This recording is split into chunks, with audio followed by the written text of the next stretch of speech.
오늘 할 이야기는 캄보디아 납치 사건입니다. 지금 사람들이 가장 관심을 많이 두는 것이 캄보디아 납치 사건입니다.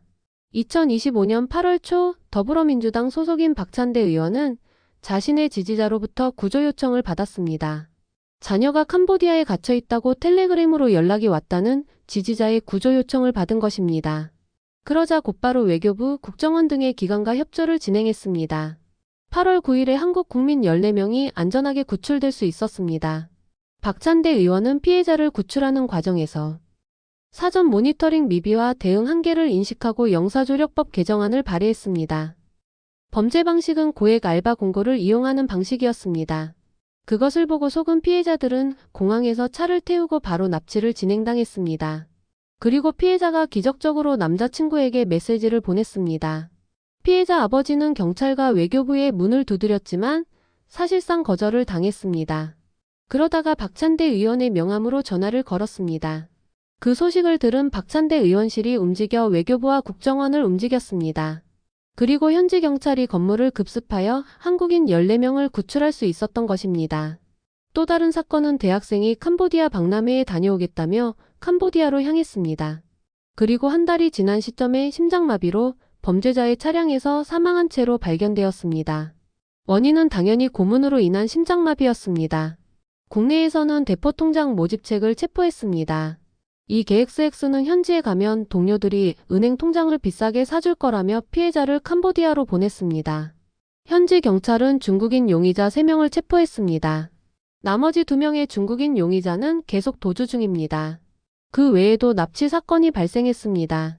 이것도 수면 위로 알려진 것이고 실제로는 더 많을 것으로 추측됩니다. 외교부는 9월 16일에 캄보디아 일부 지역에 대해 2단계와 2.5단계의 여행주의보를 발령했습니다.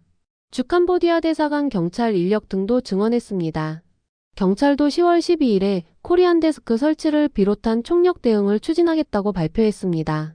이것을 보면서 저렇게 사라진 사람들이 얼마나 많을까 생각했습니다. 이 사건도 어떻게 보면 의원이라는 힘이 있어서 가능했던 일입니다. 원래는 정확한 위치를 알아내야 한다, 직접 신고를 해야 한다는 등 사실상 불가능에 가까운 일입니다. 이것에 대해서 박찬대 의원이 큰일을 해낸 것입니다. 수면 밑으로 있던 사건을 끌어올리고 피해자까지 구한 영웅에 가까운 행동입니다. 정말 이 행동에 대해서는 대한민국 국민으로서 고마운 마음이 듭니다. 그리고 이 사건을 보면서 혐중이라는 단어가 국민들 사이에서 더 심해질 겁니다. 일단 잔인하게 엮여있는 사건은 대부분 중국인 범죄자가 많습니다. 풍문으로 들리는 이야기로는 중국이나 동남아 쪽 갱들은 건들지 않는다고 합니다. 너무 잔인하고 무서워서 오히려 다른 범죄 조직이 피한다는 이야기까지 나옵니다. 저도 동남아에 속한 필리핀에 여행을 갔었습니다. 다행히 사람들이 많은 곳과 안전이 보장된 숙소에서만 묵었습니다. 그리고 편의점에 가니 총 든 경찰이 근무를 서고 있었습니다. 그래서 더 안전하게 느꼈던 것 같습니다. 이번 일을 계기로 동남아를 가더라도 진짜 안전한 곳만 가는 사람이 늘어날 겁니다. 원래도 동남아에 대한 인식이 좋지 않았지만 더 안 좋아질 겁니다. 그리고 혐중도 더 심해질 것 같습니다. 국민들도 한국에서 저런 일이 발생할까? 걱정부터 할 것 같습니다. 이것도 병엑스 같은 극좌극우들이 정치적으로 엮는 것을 보면 답도 없습니다. 이런 것도 정치적으로 엮는 새엑스들을 보면 대단합니다. 어떻게 그런 생각을 하는지 머릿속에 뭐가 든 건지 정말 궁금합니다.